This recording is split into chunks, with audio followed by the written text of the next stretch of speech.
Okay, once again, welcome to my workshop, of which we have roughly 40 minutes left, which is fine. So it's no worries. It's technology things. All right, so the workshop that we have today to do with you is quality control or teacher development, and the essential aspect within it is about reflective teaching observations. My name's Hasan Shikoh. I'm operating right now from Birmingham. I live and work here at the University of Birmingham.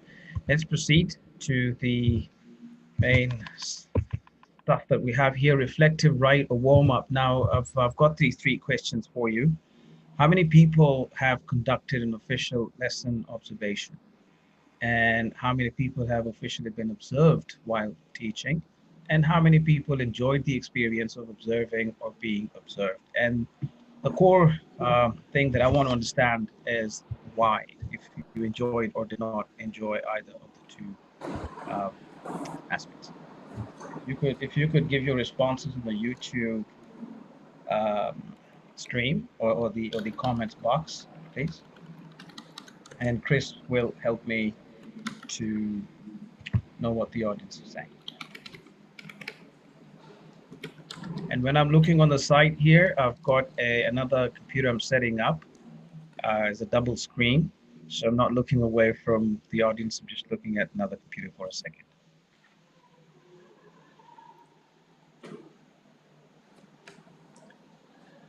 I think they're feeling a bit shy at the moment. Okay. Okay. So Chris, then when the sound wasn't going through to the audience in the first instance when I started, Chris did say that he enjoys it. Chris, do you want to repeat what you said? I just let it have it from you. Sure. Oh, here we go. So we've got some comments coming in. So what one comment is saying is that they enjoyed it when the observer joins in with the lesson or joins in with the conversation during the class. Okay, brilliant. Somebody else, and any other comment there? Not at the moment, but people are starting to interact. They're happy they can hear you, so this is good. They want to hear what you're saying. Perhaps just a bit hesitant to offer their own opinions. Okay, okay. There, I would like to ask this question as well. Key observation types. What would you say are the key observation types that there are up there in the world? This is a question for the audience, and if, again, Chris be my backup one-man audience, that would be fine as well. Of course. Okay, well, I'll start. So, audience at home, while you're preparing your answers, I'll feed in some of mine. But yeah, please give your contributions. So, when we think of observation types, we can think of more for professional development in terms of teaching practice. So maybe what you could be doing better. So identifying your areas of strengths and weaknesses for sure. Then there's the idea of quality control. So maybe are you towing the line of the school? Maybe the school has a certain way of doing things. They want to see that you are measuring up to their expectations or delivering lessons in a way that they expect or see fit. Okay, thank you. Now, these are the three that I have. In essence, we have the demo lesson as well. We can have where people want to be recruited and the management might ask them to present a demo lesson for them to observe. Then there is also the peer observation whereby it's more informal and people would want to pick up tips from their colleagues. The very much more formal and documented for eternity is the quality control observation system. So we have these three types of key observation in essence. Now, let's have a look or an overview of what I'm going to cover in this workshop.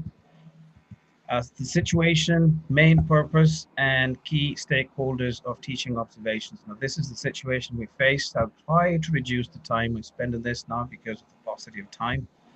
The problems are there are limited benefits, which is one of the reasons why many teachers out there, um, be they experienced or less experienced ones, after a certain bad experience, they tend to find that observations might have limited benefits.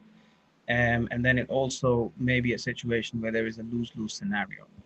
Now, what's the solution for that? When in 2012 we at the University of Birmingham we introduced a new system to solve this problem that both managers and teachers were experiencing in terms of the experience of being observed or observing. So we came up with a pioneering system, and we'll talk about that soon. The evaluation then, the assessment of suitability for local settings. If at all we are left with time, I'd ask you to do that for your local settings. Now, in terms of the situation, there is the purpose and stakeholders teaching observations. If you could quickly identify the main purpose or benefits of quality control teaching observations and the key stakeholders of the observation system, who would those be in your mind, in your experience? We're having some issues with the slides. The text as it's appearing on YouTube is very blurry, as though you've taken your glasses off and are trying to stare at it. Bizarrely, it's fine on my screen, but we're getting some comments from others that's a bit blurry. I think we'll be okay with this, so long as if you could just repeat some of the main points of the text on the screen, and then I think we'll be able to get through this. So if I could ask you one more time, please, Hasan, if you could just read points A and B and repeat the question for the YouTube audience. Okay, now we have a situation which is the purpose and stakeholders of teaching observations. Let's identify the main purpose or benefits of quality control teaching observations and the key stakeholders of the observation system.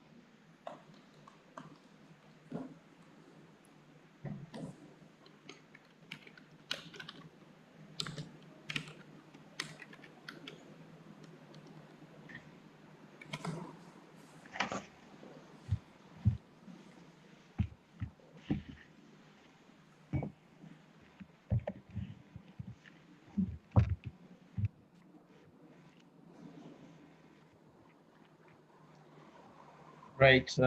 If you got anything to share, please do feel free to write it on the YouTube comments box. I now have access to it.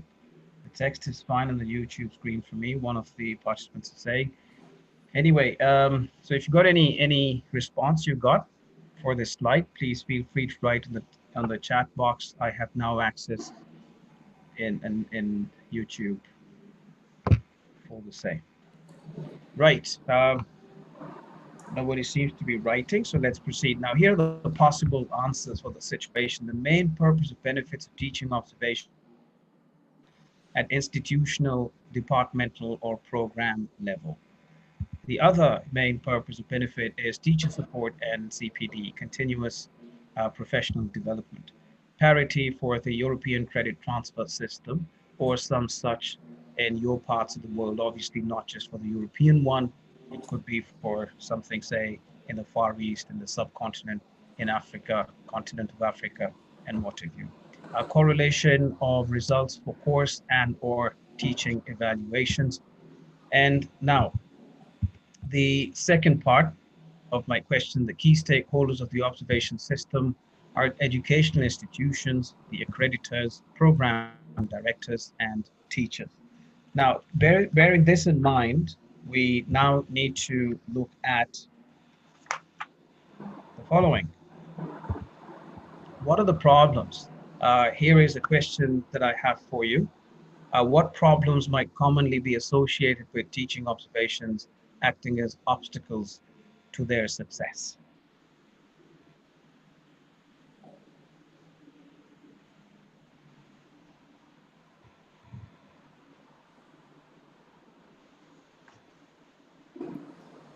While the others are thinking about that, there's one that keeps coming up for me as well. Again, not so much as I've become older and more experienced, but the idea that often an observation is just a snapshot. Often they happen just once. maybe once an academic year, once a semester or a term. And we are only human. We can have good days and bad days, and the idea that your teaching performance can be based off of just one observation possibly doesn't give a true picture of what is really happening in the classroom. True. True. Yep. Thank you. You feel control. Somebody, and I'm not going to be naming names for two reasons. One, for privacy. Second, I mean, I know the names there, but I'm not going to pronounce. Second, for pronunciation. I don't want to end up making somebody feel bad their name was pronounced incorrectly. So one of the persons there has said that they feel controlled. That's absolutely true. And if I wish we had a physical interactive situation, I could have asked you what makes you feel controlled, unless you're able to type that in very quickly. So in the meantime, if and while you do that, let's look at the possible answers. Possible, some managers, observers are clueless. Okay, yep, that's absolutely true. This is what I've got. So teachers' anxiety and stress. Uh, Lesson observations or observed lessons are showcase lessons. They're not often the real deal or the natural deal, really. Limited or no opportunities for true professional development, incompetent or inexperienced managers. And I think that's one of the reasons why uh, either the managers project that they are the ones who are coming from a position of knowledge and experience or superior experience, and so what they will say is what is gospel. um, so in that way they might feel they're controlling and the observer feels they're being controlled. One of the participants has written answers, read possible solutions. Some managers, observers are clueless. Now, you bet. Many a manager has made it to their position, yeah, by dint of their capability. Yes, but for some, I would say that they were just there at the right time in the right place, but they may not be the right person.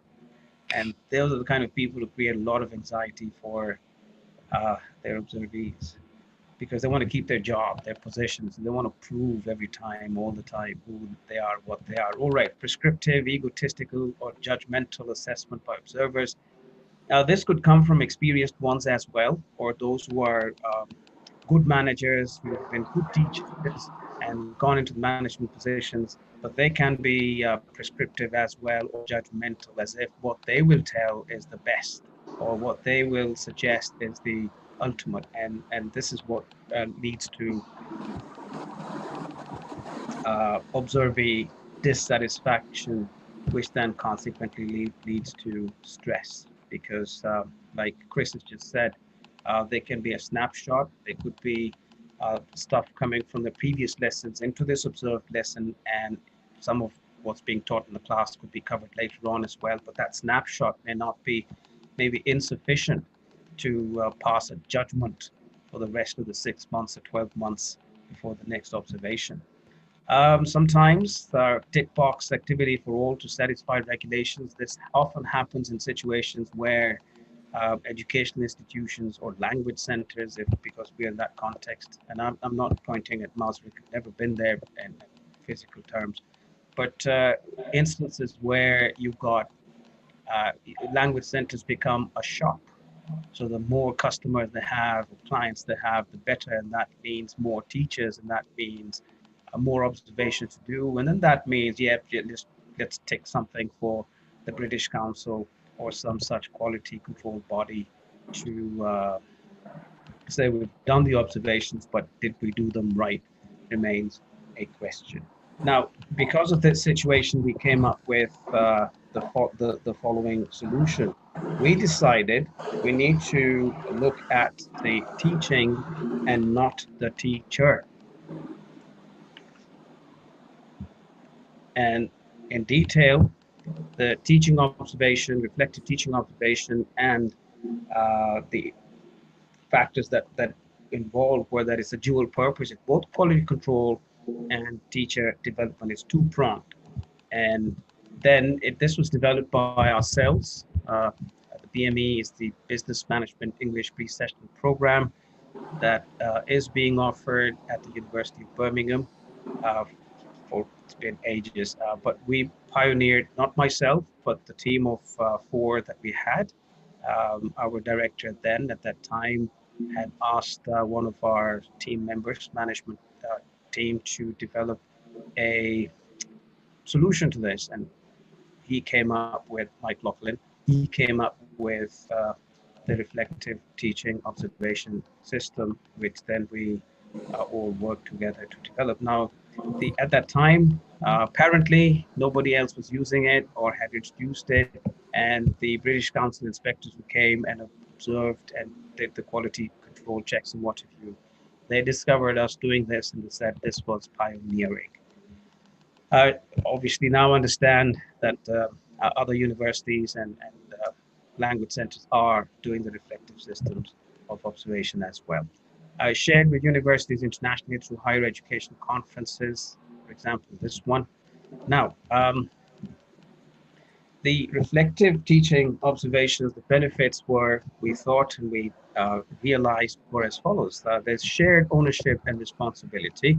There's experiential learning through reflection by the practitioner. Now, how is it shared ownership and responsibility? I'll talk about this in detail as I go on to one of my later slides. So just bear that in mind that the elaboration for that is coming.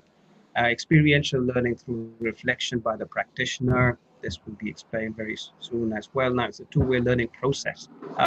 This couldn't be truer. This could not be truer.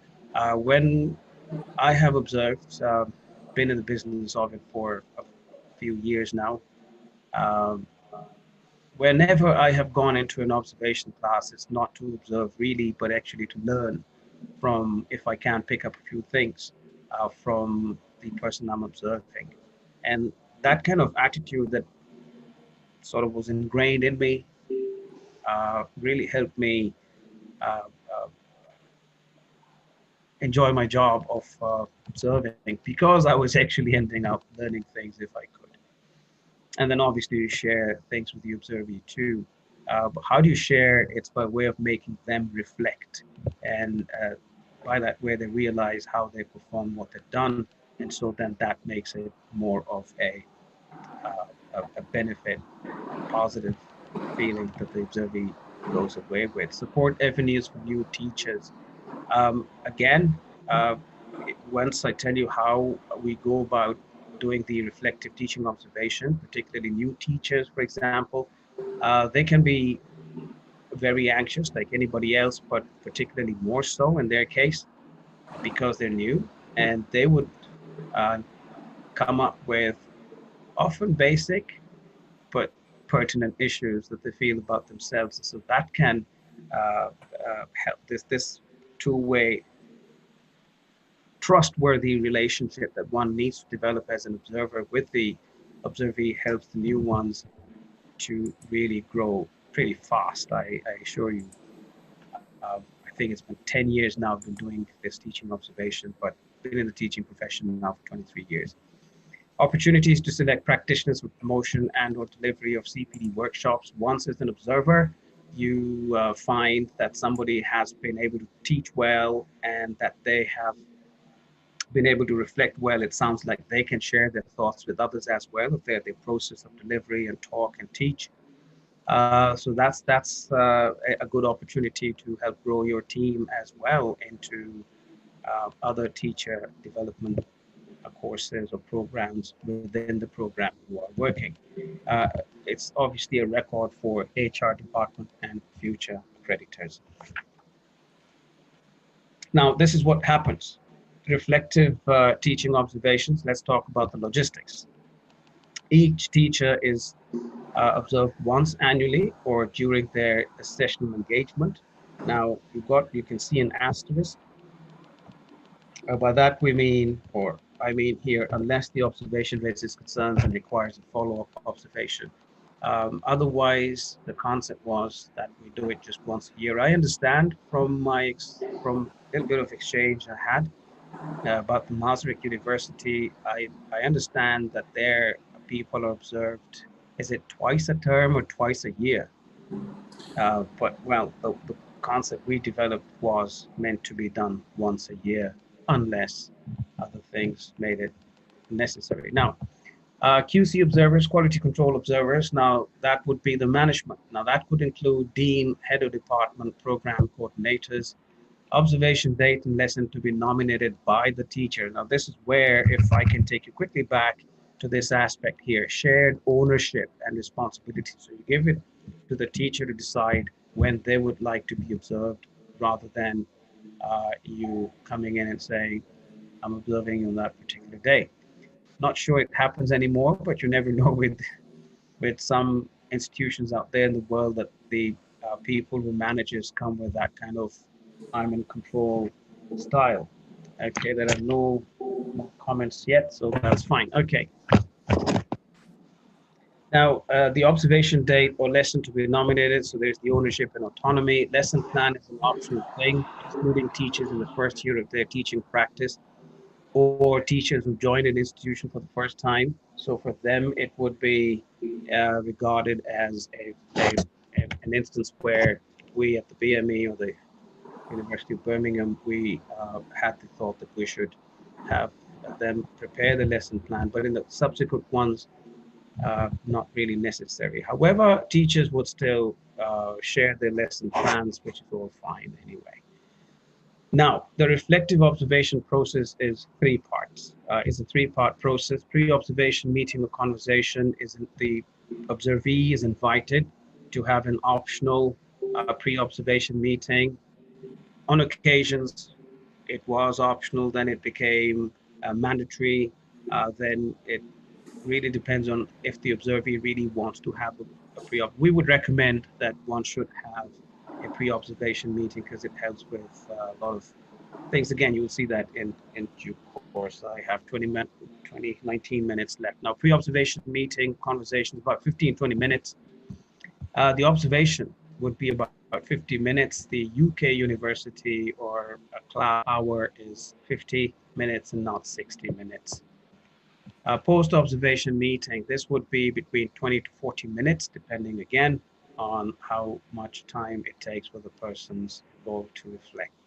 At the end of it, written record is maintained through a jointly agreed observation report. Again, there is that factor of ownership and autonomy, which, to return to one of the delegates' comments here, they feel controlled. So in this reflective observation process, we gave the teachers the control as well. And on our, as a management team of 4 people, we were genuinely honest about it. We weren't pretending. Initially, we did experience people saying, "We don't still trust you," but some of them. But we had to, well, through our performance, convince them that it's a genuine process, and then you can't make everybody happy anyway. So never take that, Right now, solution. The purpose of the pre-observation meeting. Once you see the points here, you will see why it's highly recommended that an observee should have a pre-observation meeting, because it's an important step. Its purpose is to communicate the overall process, and that's an opportunity for the observee to, tell about the lesson, and for the observer about the observation process itself. To discuss the planned learning outcomes of this session. So this is an opportunity for the observee to fine-tune their lesson plan and plans of performance in the class, to determine the teaching strategies to be used to accomplish the outcomes, and to elicit any specific areas for feedback as requested by the teacher. Now, there could be perhaps no area for further development. A teacher may be all fine, which is perfectly fine, no problem. But there are instances where there may be a few where a teacher might require some kind of reflection on. And there are 2 options then. One, to help the teacher arrive at their requirements by way of reflection, and I'll show you how to ask those questions that we had a tough time coining, because it's quite interesting. They're very simple words and sentences, but then once you really get down to do these kind of things, and in the state of post observation meeting, you end up going back to your natural normal style, but you got to be careful, because otherwise it just falls apart if you're not careful in the way you're asking the teacher to reflect rather than telling them something. Right, so the teacher could be helped to arrive at the requirements by way of the questions that you ask. And the other thing is that the teacher could ask for a specific area they want to be given feedback on. And that again helps them achieve control over their observation. And then it's the observer is obliged, I'd say, to focus only on that in their direct feedback to the observee, rather than telling about five other issues that they might have. So tell about that one particular, so that allows the observee to have control. Right, now examples of where am I? Yeah, examples of pre-observation prompts. Now let's have a look at these. The questions asked by the observer to prompt pre-teaching reflection. What has been covered in your course syllabus for this class so far? Why have you chosen these learning outcomes for the lesson? Which teaching methods do you plan to use, and why? How do these methods compare to other courses you're teaching? How will you establish if the students have achieved your planned objectives? Are there any particular aspects of your teaching that you would like me to focus on? Are there any special points about the class or any student that I should be aware of? Now, you see, these are opportunities in the pre-observation meeting for the observee to tell, okay, the person's asked me this question, the observer's asked me this question about a particular student who gives me grief. Therefore, let me tell them in advance about what problems I would experience, or what particular person in the class makes me feel anxious, and therefore that does not make me do my job very well. So that's an opportunity, taking control. And then also, I would really like to talk about this one as well. Are there any particular aspects of teaching that you'd like me to focus on? Another instance where you are telling the person that you have concerns, all right, and that's also a method of you showing that you are reflective already about your profession or your work. Okay, now the teacher action after in the post observation. What the teacher does in the post observation is that they email their overall reflections to the observer within 24 to 48 hours of the observed lesson. Sometimes some people get carried away with having because of paucity of time and meetings and what have you. You know what? You just finished the lesson. Let's talk. It's because you've not given the teacher the opportunity to reflect at all. And if they do reflect immediately after teaching, then it's too hot, and they're too emotionally attached to what they might have done. And so, you need the person psychologically to come away from it and return to their thoughts, memory of how and what they did from a cold angle, and then that could be more objective, we would think. Okay. Yep, there you are. Okay. One of the other reasons why we would want a teacher to come back with the reflections in approximately 24 to 48 hours is because you don't want to influence their thought process. You don't want to influence their reflection straight away. It has to be an original, organic, independent process. Again, control given to the observer, and to come out with it in an honest way. Now, often this is helpful because often when somebody else tells you something about you, it really hurts. But if the teacher observee themselves come up and say, you know what, I don't think I did that one as a good job, then it's easier for the observer as well to not disagree with that if that has been the case. Often, on the other hand, teachers or observees are way too harsh on themselves, and you as the observer say, well, I wasn't thinking of that, nor did I see it that way. I think you did a perfectly fine job. So it really helps in that way. It makes it easy for the observer too, once you really had the good practice of doing this. Okay, let's proceed now to the timing and purpose of the post-observation meeting. It's scheduled 24, like I've said, is to discuss the teacher's reflections, to review the lesson, to solve the problems that they might have where necessary. In addition to this, is to set future goals. Now, people in the team did say that 70% or more of the talking time should be given to the teacher for reflection. Absolutely true. What I would like to say is the maximum possible time should be given to the teacher for reflection, because I don't know how to measure 70%. What if it's a 60%, 40% ratio in the end? I mean, how do you measure this? So, you don't want to be as an observer and as a manager, you don't want to pressure your team members into that kind of nitty gritty of 70%, not 72%. So I would just say a maximum possible time must be given for the teacher to, or the observee to talk rather than for yourself. I could, if I had sufficient time, I would have given you an example of how somebody messed up an observation. The person had to go off on a stress leave for 4 months because of the way the observer returned to the observee. It was just horrible. But I don't have time for that now. All right, post-observation prompt now. Fortunately, we don't have time again for this. What post-observation questions can be posed by the observer to the writer in order to aid reflection. I don't have time for you to do the reflective discussion on this. So I would just say to you, you set the climate first. To what extent do you feel your students were productively engaged in the lesson? You could ask that question. Further review, how successful were you in achieving your objectives? How did you measure this? How will this help you in your future teaching practice?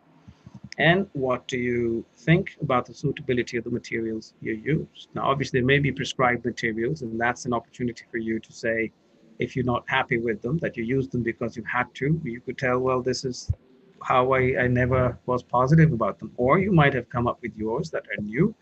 And again, it's an opportunity for you to say, well, you shared them for the first time, used them for the second time, you're still piloting them, etc. So it becomes a positive conversation rather than an explanatory one, because you're reflective. It's a conversation and not an interrogation. Now, on reflection, what in this lesson would you say was your teaching strength?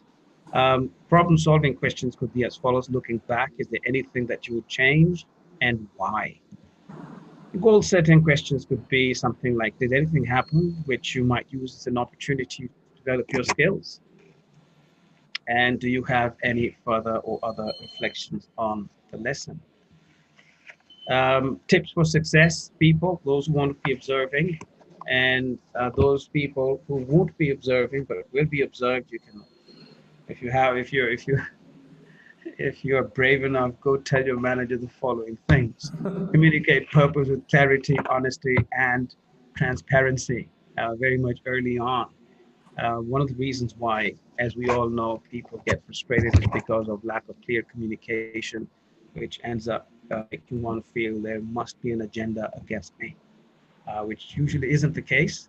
There are cases where it is the case. Now, generate trust and confidence, make the observation report forms available in advance. So when you're doing the pre-observation communication, make sure that the emails or whatever meetings that you have with the observee, you send them out the report forms as well, so they know what it entails, as well as a COP if you have them. COP being code of practice. Now, avoid prescriptive and judgmental approach. Very important for me, and I'm going to spend about 2 minutes on this. I know I haven't yet come to the forms. We're very conscious of time. Avoid prescriptive and judgmental approach. Now, you may have 40 years of experience, 50 years of teaching experience, but like Chris said at the onset, every teaching class situation is a particular snapshot, and it merits its own reactions and problem or solution responses. Now, for you or for anyone to come with a prescriptive approach that this is how it must have been done, the purpose of reflective post-observation meetings in particular is for the manager or the observer rather to understand the why of the choice the observee made. If that is viable, if that has value and quality to it and it's logical, accept it. You may have had 10 other solutions for that same problem that the teacher experienced and dealt with, but doesn't mean that the one that you're saying is the absolute.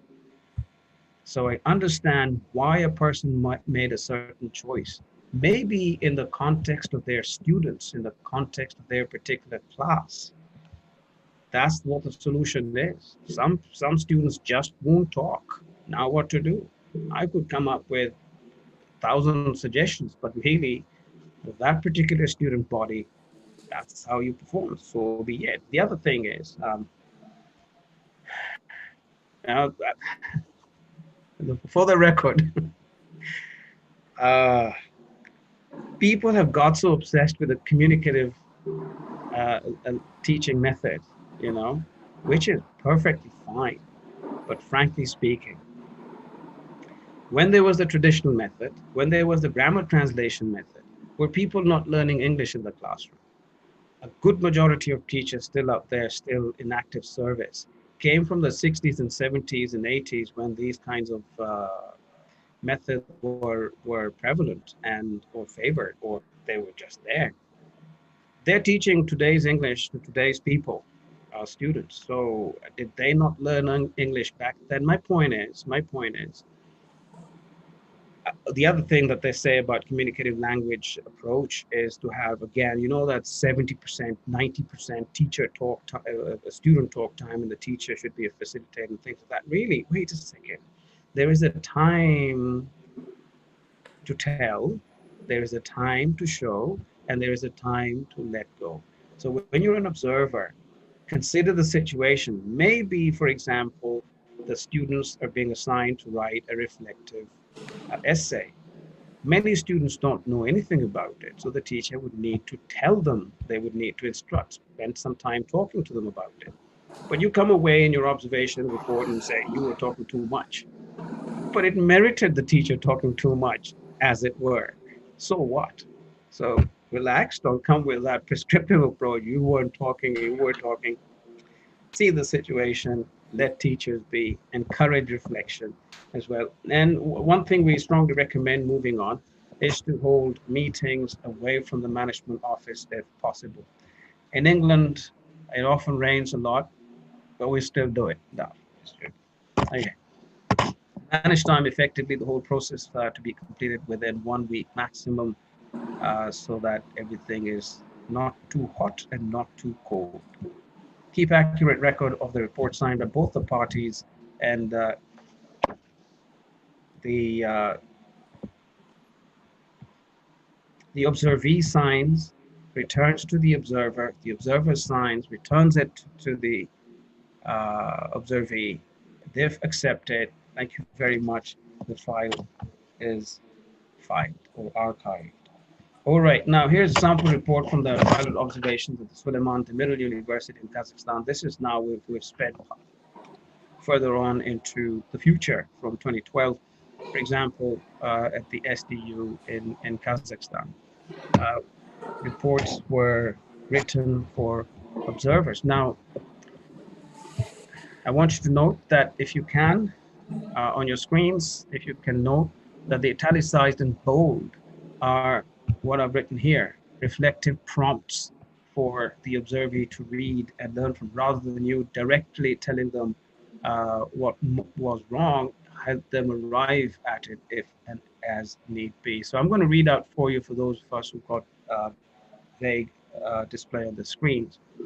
Now, uses a variety of tasks. It says here, student needs uses a variety of tasks and materials to appropriate materials which are appropriate to the learner roles and styles. The whiteboard was used to display theories. Okay, now the person did use the whiteboard, and that's been written, and the students were informed about the problems that women faced in that particular lesson. Here is a reflective prompt or question. What might have been an alternative method of activating schemata of the students? Instead of saying, this is what else you could have done too.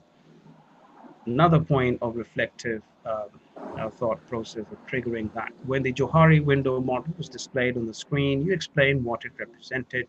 Was there any? Now, so if there's the acknowledgement that this is what you did, but you're also asking by way of suggestion, but by way of asking a question, was there another way in which this could have been exploited for the benefit of the students? Very, I think, um, helpful reflective prompt. Now, sequences, let's proceed to the second part here, area number 2 in student autonomy. Sequences, a learning activity from guided to facilitated to autonomous. Now, for the first 10 minutes of the lesson, your students maintained silence or they did not ask questions. Reflection. How might the guided stage of lesson sequencing have been executed differently to enable student contribution? So there are several other as well. Again, I need to go further to share more with you in the time that I'm left with. In the student needs, encourages student reflection of own versus group role plus responsibilities in student reflection. In this form, the observer wrote the following comments. How might students in this lesson have been prompted to reflect on their learning, etc. Right. Now, I'd like us to, because I think I've got 5 minutes left now, and Masaryk said they're very strict about the timings. So um, I'll just show you now about the examples of teacher reflection. The teacher reflection on observed lesson in reference to future practice box is left here for the teachers to fill. And well, maybe we can see this at another time because I want us to do something else. Right. Post-pilot study observation report form for the STU. Now, after due process, and as we're always developing, we develop this further. This was fine-tuned for further accuracy as best we could humanly possible. Of course, people can have suggestions about this as well.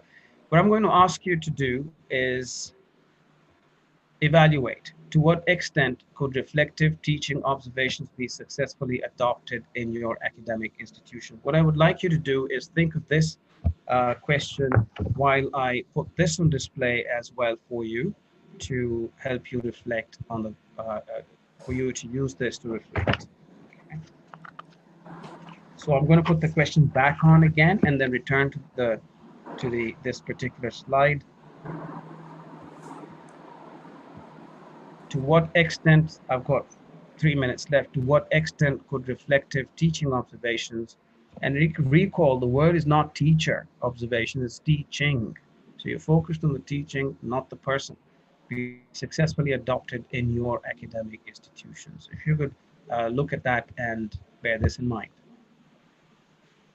I'd encourage you to write your comments on the chat box on YouTube, please.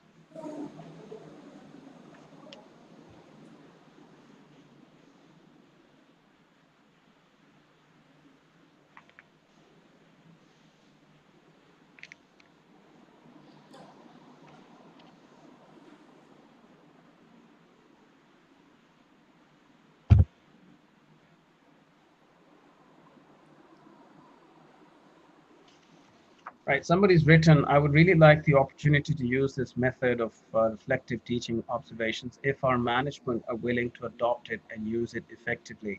Why would they not be willing to adopt it and use it effectively?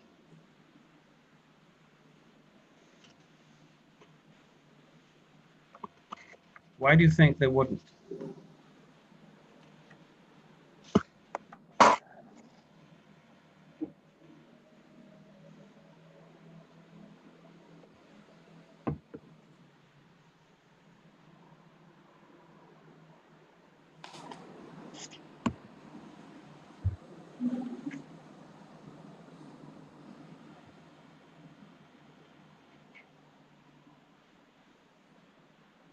Okay, the response is that this means a loss of control for some managers and too much autonomy for teachers.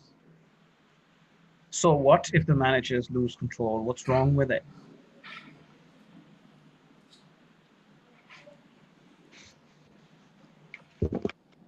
Sorry, I'm just asking this as critical thinking questions. I agree with you, but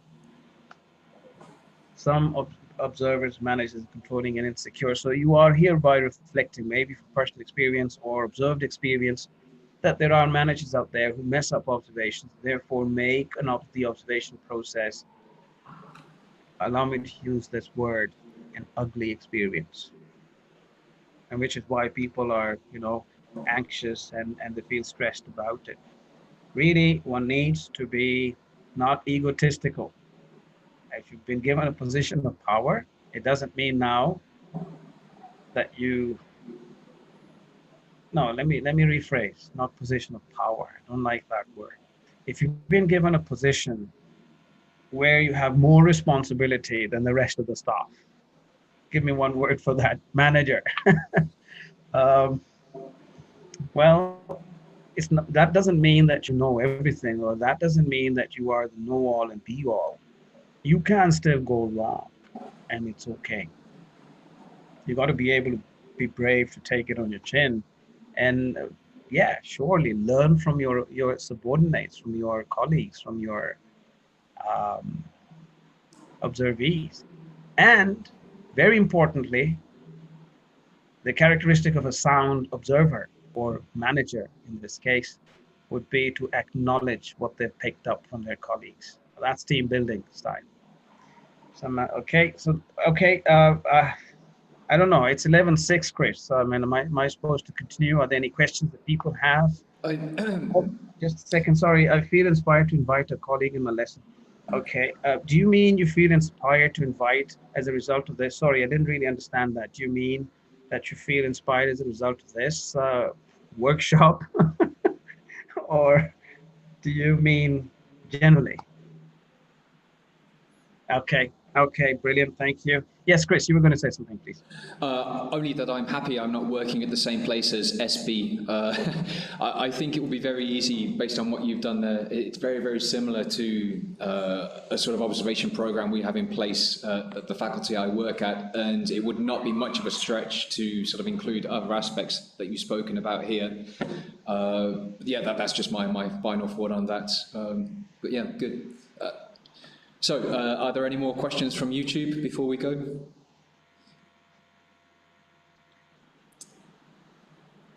Thank you, Jolanta. I'm naming you because it's okay. Sure. Your name. Could you please share your slides with us?